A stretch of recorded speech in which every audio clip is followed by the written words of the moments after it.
बिहार में जातीय जनगणना को लेकर के एक तरफ आरजेडी और जेडीयू यानी कि महागठबंधन की सरकार जश्न के माहौल में है। आज विजय जुलूस निकाला गया है, तो वहीं बीजेपी का स्टैंड क्या, हम ये जानने के लिए बीजेपी के एमएलसी जीवन कुमार से जानते हैं कि ये विजय जुलूस का क्या संकेत है। देखिए, विजय जुलूस जो है उनका शुद्ध रूप से राजनीतिक एजेंडा है। कभी उन्होंने ओबीसी समाज के लिए, अति पिछड़े समाज के लिए कभी उन्होंने विकास का काम किया नहीं। एक शुद्ध रूप से राजनीतिक वोट बैंक के रूप में वो इस्तेमाल करते रहे हैं। आप देखिए, कांग्रेस ने भी इसको, जो हम देखते हैं राहुल गांधी का भी कभी कभी बयान आता है तो बड़ा हंसी लगता है हमको। राहुल गांधी ने कहा कि भाई ओबीसी के 3 सेक्रेटरी पूरे देश में हैं, खासकर जो केंद्रीय सचिवालय है वहाँ 3 सेक्रेटरी। हम उनसे जानना चाहते हैं और बताना भी चाहते हैं आपको कि जब काका काकेलकर का आयोग बना, उसका रिपोर्ट बना और रिपोर्ट जब जारी करने की बात आई तो आपने तो रिपोर्ट जारी नहीं किया।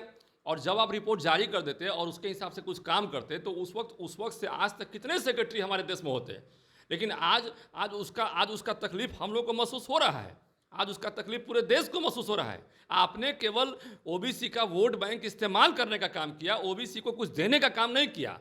तो ये तो सबसे बड़ी वेदना है कि जब जब चुनाव आता है तब तक आप कोई नया खेल खेलते हैं और आपको ये लगता है, खासकर महागठबंधन का जो नेता खुश हो रहे हैं कि अब चुनाव हम भारी मतों से जीत जाएंगे, क्योंकि एक नया कार्ड खेले हैं जाति को तोड़ के।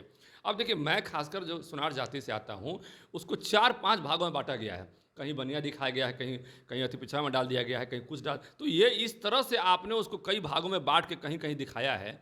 हमारी जनसंख्या जो है कई सब मिला के 1.25% से 1.5% के बीच आती है। उसको आपने तोड़ तोड़ के कुछ यहाँ किया, कुछ वहाँ किया। तो आपने तो वहाँ भी कई जातियों को विभक्त किया है, एक जाति को कई खंडों में विभक्त किया है। तो आप तो वहाँ भी आपकी मंशा ठीक नहीं है।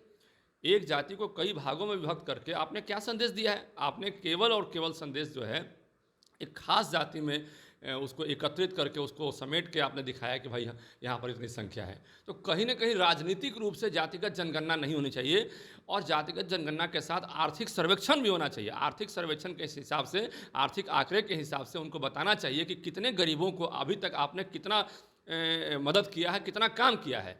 तो ये सारी बातों को देखिएगा और अंत में महसूस ये कीजिएगा कि इनकी मंशा बहुत स्पष्ट है, केवल चुनाव जीतना। इनको कोई मतलब नहीं है ओबीसी समाज से, पिछड़े समाज से, अति पिछड़े समाज से, बिल्कुल मतलब नहीं है। अच्छा, जिस तरह से जातीय जनगणना को लेकर के जश्न के माहौल में ये लोग हैं, दूसरी ओर कई लोग ऐसे हम लोग को मैसेज कर रहे हैं, कॉल फोन्स आ रहे हैं कि हमारे क्षेत्र में तो जनगणना हुआ ही नहीं है।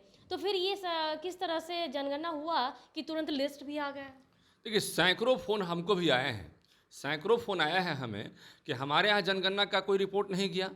तो ये तो कैसे किए, नहीं किए, क्या बैठ के पेपर में कैलकुलेशन किए, किसके आधार पे वो टाइपिंग करके, मतलब किस तरह से उसको जोड़ घटाव करके दिए, ये तो वही जानते हैं।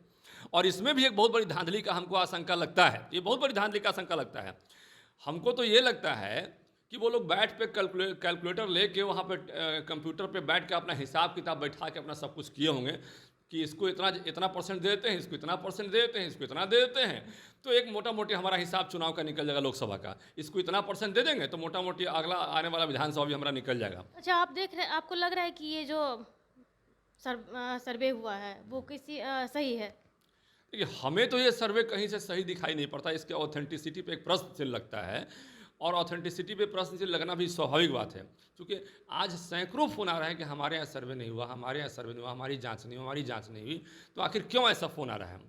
और दूसरी बात यह है कि यदि सर्वे सही होता तो खासकर हम जिस जाति से हम आते हैं उसको 4-5 भागों में आपने दिखाया, कुछ यहाँ डाल दिया, कुछ वहाँ डाल दिया, तो करीब 1.25% से 1.5% के बीच में यदि उन सभी को एक जगह कलेक्ट किया जाएगा तो आएगा। लेकिन आपने उसको ऐसे ही अन्य जातियों में भी किया है, आपने कुछ यहाँ डाला, कुछ वहाँ डाला। तो आपको ये डर लग रहा था कि किसी खास जाति को हम एक जगह एकत्रित करके दिखाएंगे, जैसे कुछ जातियों को हमने दिखाया है वोट बैंक के हिसाब से, तो फिर जो है हमारा ये जातिगत जनगणना का जो मकसद है वो मकसद सफल नहीं होगा। और इसके कारण से हमको लगता है कि ये ऑथेंटिक जातिगत जनगणना नहीं है। तो देखिए, साफ तौर पर जो जातिगत जनगणना हुई है उस पर एक प्रश्न चिन्ह लगता हुआ दिख रहा है और बीजेपी की ओर से एक सवाल भी उठाए जा रहे हैं कि जितनी जल्दबाजी में जनगणना हुई है और जो ऑथेंटिसिटी होनी चाहिए वो कहीं से भी दिखाई नहीं दे रही है। साफ तौर पर अब एक बार और शायद विवाद बढ़ सकता है इसको लेकर के, लेकिन अब देखना होगा कि बीजेपी इसको किस तरह से देखती है। लेकिन जिस तरह से लगातार फोन कॉल्स आ रहे हैं जनगणना को लेकर के, एक बड़ा सवाल सामने आ रहा है। फिलहाल के लिए इतना ही। बने रहे कशिश के साथ। पटना से अंकिता सिंह की रिपोर्ट।